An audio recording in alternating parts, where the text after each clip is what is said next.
आफू सांसद हुँदाहुँदै जिटिए चुनाव जस्तो कथित गोर्खा घाती कार्य हुन नदिने दार्जिलिङका सांसद राजु विष्टले प्रतिज्ञा गरेका छन्। उनले भनेका छन्, मुख्यमन्त्री ममता ब्यानर्जीले पहाडमा जिटिएको बुलडोजर चलाउन खोज्दैछन्, तर हामी त्यसको पुरजोर विरोध गर्नेछौँ। जे उखाड्छ उखाडोस्। सांसद विष्ट आज दार्जिलिङमा थिए। उनी यहाँ एउटा साहित्यिक कार्यक्रममा भाग लिन आएका थिए। कार्यक्रममा भाग लिएपछि संवाददाताहरूसित कुराकानी गर्दै सर्वप्रथम नेपाली साहित्य सम्मेलन जस्ता संस्थाहरूको कारण गोर्खाहरूको गौरव बाँचिरहेको आफ्नो उद्गार उनले पोखे। अवसरमा पत्रकारहरूले सोधेको प्रश्नहरूको उत्तर दिँदै सांसदले जिटिएस चुनावसित आफूलाई कुनै सरोकार नरहेको बताउँदै यो सब बुद्धिभ्रष्ट भएका व्यक्तिहरूको चलखेल हो भन्ने वक्तव्य दिए। उनले पहाडमा अब फेरि जिटिए चुनाव हुनै सक्दैन भन्ने दाबी गर्दै जिटिए चुनाव आज कुनै कलेजमा विद्यार्थी सङ्गठनको चुनावभन्दा निम्न स्तरको भएर गएको, जहाँ एकजना एसडिओले सारा गोर्खाहरूको भाग्यमाथि ग्रहण लाउने काम भइरहेको आशय व्यक्त गरे। सांसदले जिटिए चुनावलाई कुनै एउटा सरकारी टेन्डरसित तुलना गर्दै यस टेन्डरमा बिक्न चाहनेहरूले नै जिटिए चुनावमा भाग लिन सक्छन् भनी व्यङ्ग्य कसे। उनले जिटिए चुनाव रोक्नलाई आफूहरूको पक्षबाट भरमग्दुर कोसिस भइरहेको बताउँदै यसको निम्ति कानुनको सहारा लिएर तथा सडकमा ओर्लिएर विरोध गरिने चेतावनी दिएका छन्।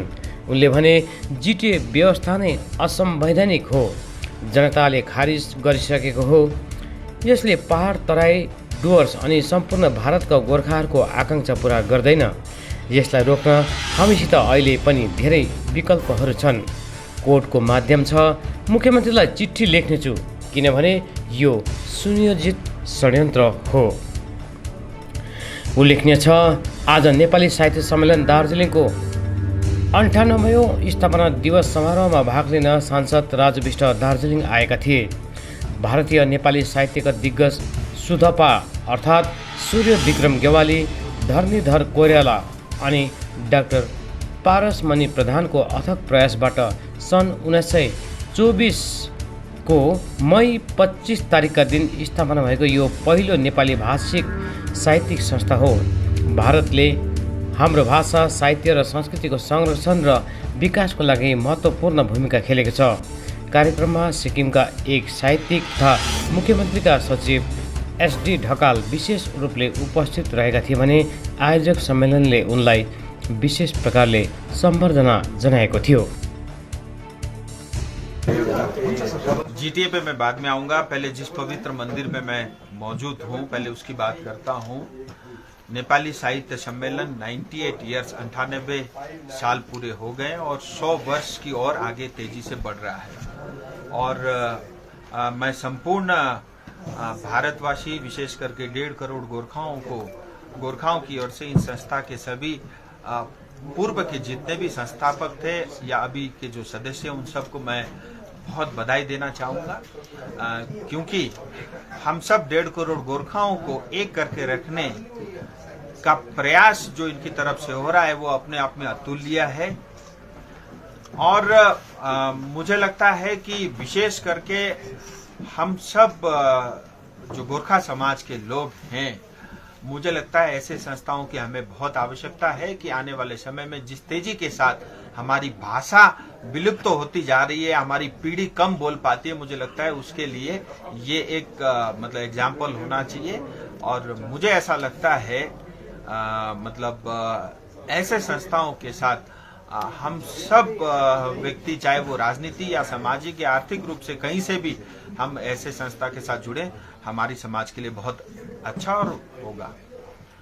रही बात जीटीए नोटिफिकेशन, मैंने कल सुना कि शायद उसका नोटिफिकेशन आज जारी हो रहा है।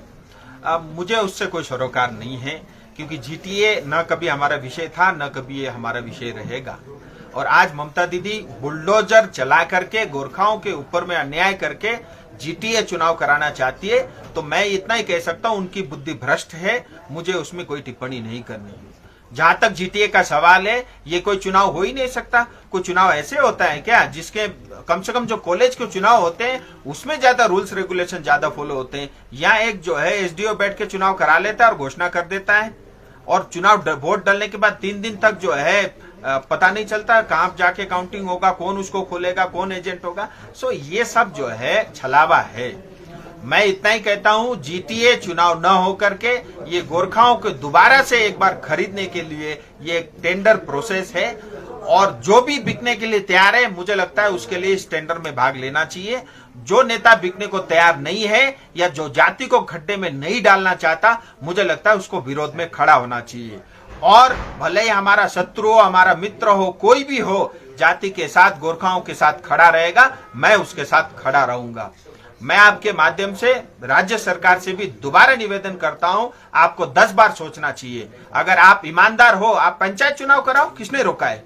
आप महकमा परिषद करा सकते हो, लेकिन दार्जिलिंग में पंचायत चुनाव नहीं कराना चाहते। और अब तक 2000 से लेकर के 22 तक 2200 करोड़ रुपए का घाटा और विकास के काम नहीं हुए हैं। अगर उतनी चिंता आपको विकास के, आप चुनाव कराओ ना, पंचायत का चुनाव। किसने मना किया है? हम भाग लेंगे उसमें, हम भी चुनाव लड़ेंगे, सारी जनता उसमें चुनाव लड़ेगी। लेकिन अगर 3 लोगों को नेता बनाने के लिए आप चुनाव कराओगे, कानून के तहत या सड़क पे उतर करके जो भी विरोध करना होगा मैं करूंगा। क्योंकि इस बार मैं जिम्मेदारी के साथ कह रहा हूं, गोरखाओं को खड्डे में डालने का जो प्रयास हो रहा है, एटलीस्ट मैं सांसद रहते हुए, मैं जीवित रहते हुए ये काम मैं होने नहीं दूंगा। मैं आपके माध्यम से स्पष्ट कहता हूं। दूसरी बात, मैं आपके माध्यम से केंद्र सरकार से भी निवेदन करता हूं। हालांकि मैं अपने तौर पे बात कर रहा हूं, मुझे लगता है अब किसी भी समाधान के लिए जो देरी हो रही है ये भी उचित नहीं है। और मैं तो इसको इस तरह से भी देखता हूं, अच्छा हुआ हम सब सो रहे थे, अच्छा हुआ था पहाड़ के नेता बहुत सारे सो रहे थे, और आज एकाएक ममता दीदी के कारण सब लोग जग गए हैं। मुझे लगता है आने वाले समय में गोरखाओं का भविष्य उज्जवल है, सुनिश्चित मैं करूंगा। केंद्र सरकार भी तो कुछ नहीं दे रहा है अभी तक।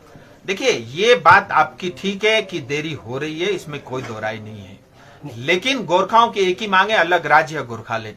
इतना सरल भी नहीं है। और आप ये भी जानते हो कि एक वार्ता स्टार्ट हो चुकी है, और ये सब फैसले एक वार्ता में नहीं होता। हमने स्टेट को भी पूरा अपॉर्चुनिटी दिया है, आगे भी उनको मिलेगा।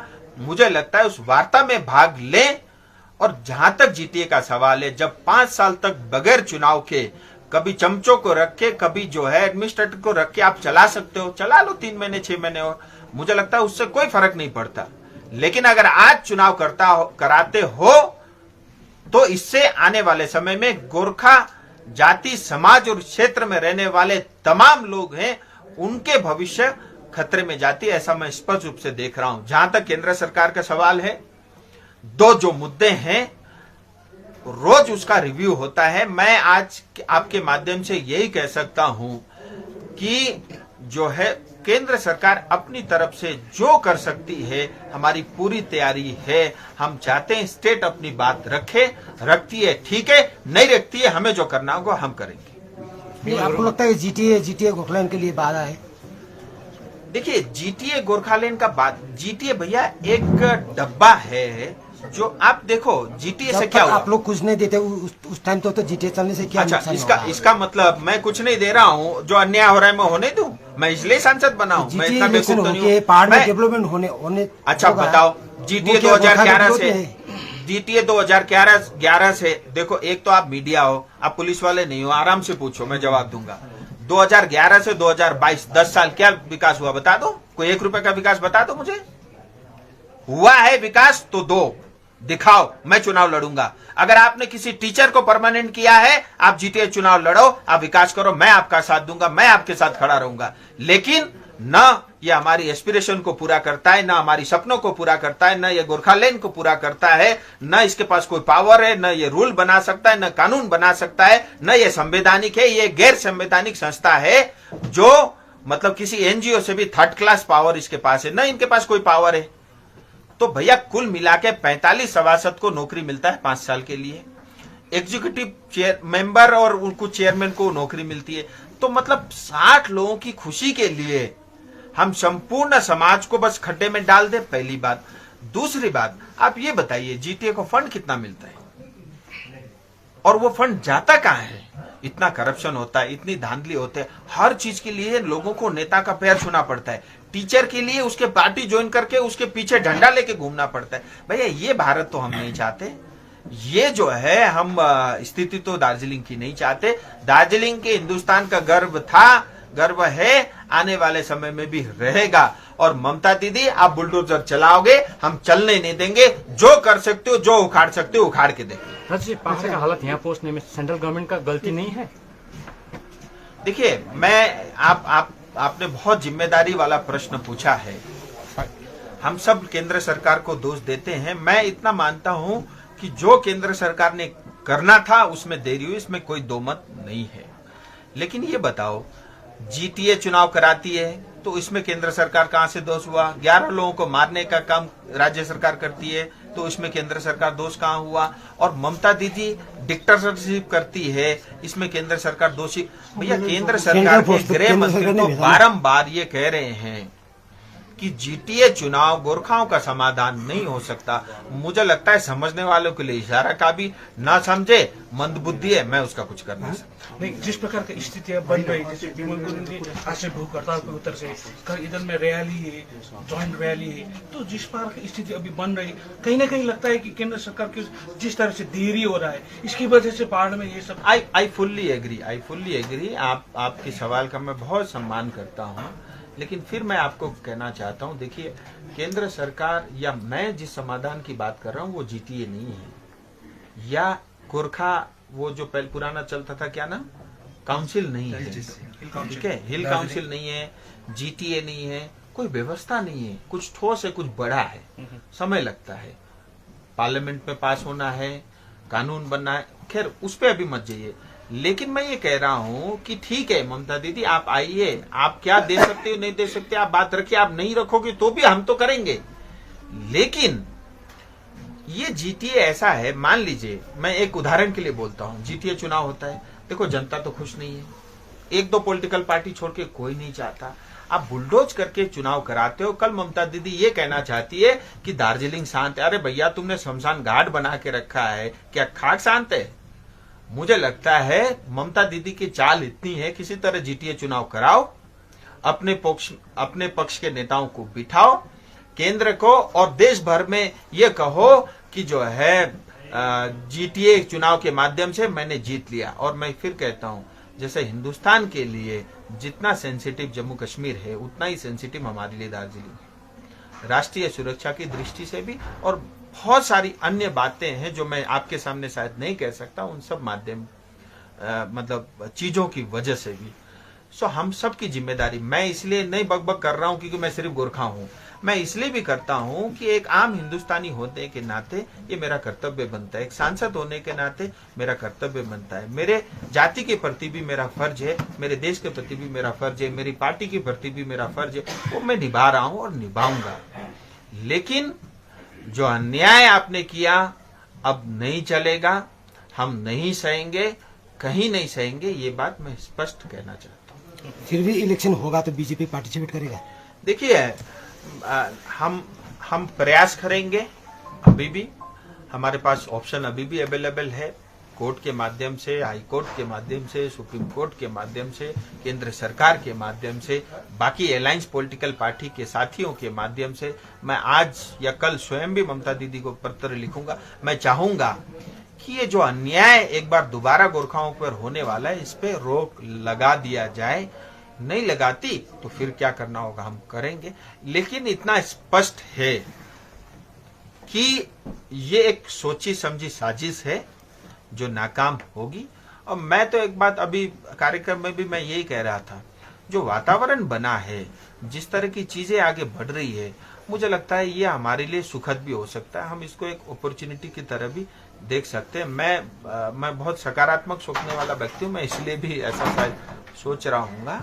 लेकिन ये एक अवसर के रूप में भी इस समय का हम उपयोग कर सकते हैं। मैं आपके माध्यम से तमाम जनता पॉलिटिकल पार्टी से यही कहना चाहता हूँ, आप अनशन करिए, आप कार्यक्रम करिए, लेकिन मतलब दार्जिलिंग का स्थिति और माहौल बिगड़ना नहीं चाहिए, लॉ एंड ऑर्डर की सिचुएशन बनी रहनी चाहिए।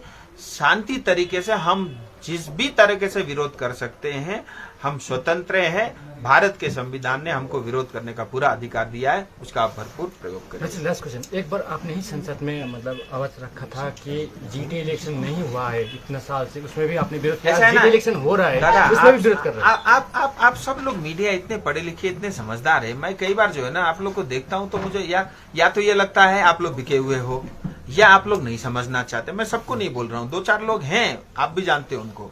प्रश्न ही ऐसे करते, अरे भैया मेरा वक्तव्य उठा के देख लो। मैं क्या कह रहा हूं कि इतने साल से आपने जीटीए का चुनाव नहीं कराया, इतने साल से आपने पंचायत नहीं कराया। मैं वो तथ्य रख रहा हूं जिससे गोरखालैंड का मार्ग प्रशस्त हो। आप समझते क्यों नहीं हो? मैं बोल रहा हूं जीटीए का चुनाव नहीं, पंचायत का चुनाव नहीं, और कोई व्यवस्था नहीं, तो मार्ग प्रशस्त हो गोरखालैंड के लेकर के मैं इसलिए उठाता हूं। आप ये कहते हो चुनाव नहीं हुआ, तो मैं चुनाव कराओ थोड़ी ना बोला मैंने, कभी कहा है क्या? नहीं कहा है। तो मुझे लगता है हमको ये समझने की आवश्यकता है। आप सब लोग बहुत समझदार हैं, आपका बड़ा योगदान है।